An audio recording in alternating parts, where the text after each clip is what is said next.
நான் C Joseph Vijay எனும் நான்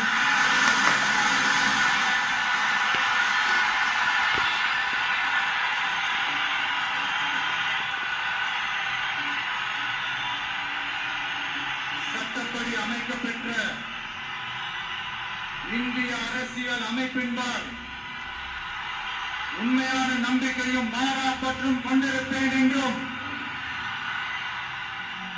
இந்திய நாட்டின் ஒப்பில்லாத முழு முதல் ஆட்சியையும் ஒருமையையும் நிலைநிறுத்துவேன் என்றும் தமிழ்நாட்டு அரசின் முதலமைச்சராக உண்மையாகவும் முழச்சான்றின்படியும் என் கடமைகளை நிறைவேற்றுவேன் என்றும் அரசியல் அமைப்பிற்கும் சட்டத்திற்கும் இணங்க அச்சமும் ஒருதலை சார்பும் இன்றி